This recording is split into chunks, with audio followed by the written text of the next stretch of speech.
Good evening and salutations, my YNR fans. Okay, I don't know what the hell is up with this shady ass doctor. Okay, so they get to Paris, and Ashley tries to remember what's going on, and she talks about a conversation that she wound up having with Alan, and Alan's like, "I don't remember this. Like this didn't happen." She starts getting a little kind of frustrated. They still seem like they're trying to work with her. And at some point, Ashley wants to go to the bar. She's like, maybe we could sit there and try to find a bar. We can go there and everything like that. And the whole time, even Tracy knows there's something off about this doctor. Um, he's like, oh, well, maybe we shouldn't go tonight. Maybe we should just go tomorrow. Maybe we'll go in the morning. I'm like, or we can go tonight. So they go down there and they have this, she talks about how, well, she recounts her conversation with Alan um, about Tucker, her being super supportive and everything. And there's a point where even Tracy is like, do you know something? Because we came all the way down here and it's like we need answers. There's something about this doctor that is just, it's off. Like he seems very skittish. Sally and Nick. Okay, so they meet up at society, I think. And, she starts with this small chit chat and everything. And then she's like, all right, so I got good news and I got bad news. Me personally, I would have been like, all right, why don't you just hit me with the bad news first? But she talks about how she's going to be working at Marquetti with Summer and how they got over their issues and stuff like that and agreed to work together short term. So at this point, she's like, all right, so now I got to give you the bad news. And she basically is like, long story short, you lost your investment. The company didn't run it working. I really tried super hard, and she's super apologetic, and she feels really bad. And Nick is just like, ah, okay. That's what happens in business. You win some, you lose some. That's how it is when you invest money. And she's like, listen, I'll sit there and pay you back every cent that I owe. He's like, no, don't worry about it. You know, people, I'm still new to the show. Did Phyllis ever give back? Because apparently she needed a loan from Nick. Did she ever repay that? Or like, does anyone know? Let me know in the comment section. But Nick is like, hey, listen, it happens. You tried your best, and I wish you well with Marquetti and everything. He seems super chill about it, and most people they probably wouldn't have been so take it on the chin kind of scenario. So after that, Chloe walks in, and she pulls her over eventually, and she apologizes. Which I'm gonna be honest, I'm like, I felt like the apology was really overboard. Listen, business happens, things fall through, and it is what it is. But she's really apologetic, and eventually they do wind up making up. And Sally's like, hey, listen, I can try to get you a spot at Marquetti. Now, she left Marquetti because she didn't recognize Summer as a boss, and I don't know, maybe if it was like the age difference or whatever. I'm not saying this with all older people, but I've noticed my time of just working in retail and things of that nature is that some people who are older don't like taking orders, or they don't like being told what to do by somebody that's younger than them. And I feel like that was probably one of those scenarios. So Chloe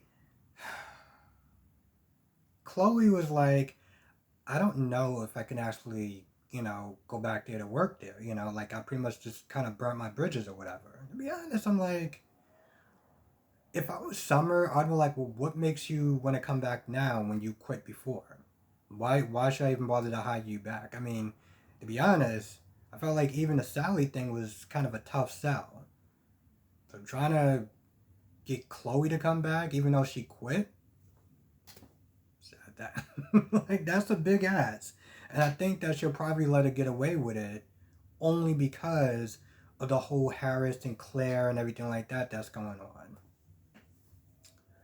on. Audra is having a really bad night. Okay, every person that she keeps trying to call to set up these business meetings or whatever just keeps getting no, no, no, and cancel, cancel, cancel. So she has a quick conversation with Sally to get, just to catch each other up on their different stuff that's going on. And after that, eventually those two run into they run into the elevator. Um, and of course, Audra, Audra's doing things that somebody that's past 30 shouldn't be doing. She still talks about how she wants to win, she wants to one up him. Um, Even says, "Oh well, the gracious thing you should do is to, let me still be a part of the board or whatever." I'm like, why? You knew the terms. You either was going to be with him, with the company, or you was not going to sit there and be here at all. It's pretty simple. It's his company. End of story. But of course, this is all about her trying to have this need to win, a need for revenge. And she can sit there and tell herself, it's something more or whatever, but at the end of the day, it just comes across as insecurity and pettiness. And it's actually pretty sad. Now Tucker, you know, tells her, which to be honest, even I don't believe on some level, that he still loves her and he really wants to sit there and try to make it work. But, I'm just like, listen. But I'm surprised she didn't sit there and say, because she was like, Glissade was a consolation prize. You want to go after Chancellor Winters, that didn't happen. You want to go after Jabot, that didn't happen. And if we're going to be honest, Audra is a consolation prize. She is. She she blew it way out of proportion with Tucker. Tucker wanted a relationship with his son. Tucker wants to sit there and try to do the right thing and help Ashley. Now, I get it on some level.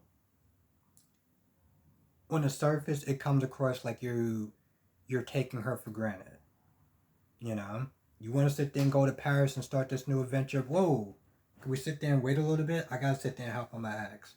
Whoa, can we wait a little bit? I gotta sit there and help on my son. So she's looking at it like, you think I'm just gonna just sit here and just hang around? Now, I did sit there and say this in my live stream, and I feel like she is part of the generation that just gives up way too fast. That is very flaky.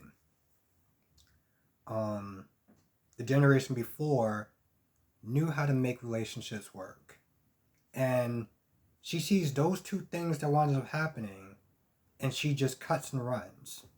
And most people tend to cut and run because they think that the grass is greener on the other side. And unfortunately, she is part of that generation.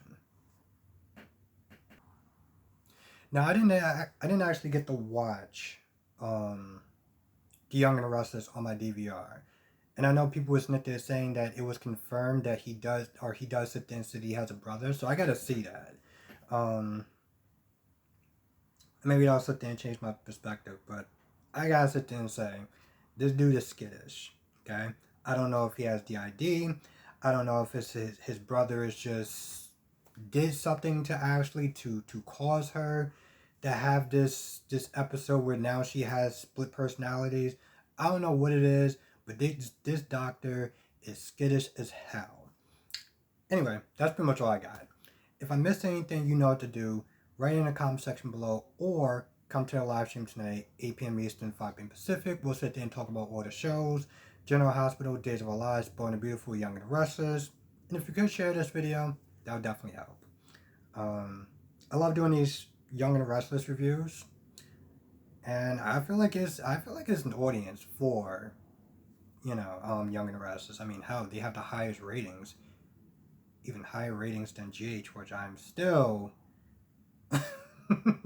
I'm befuddled. Okay, I'm befuddled by that, and I think I will always be befuddled by that.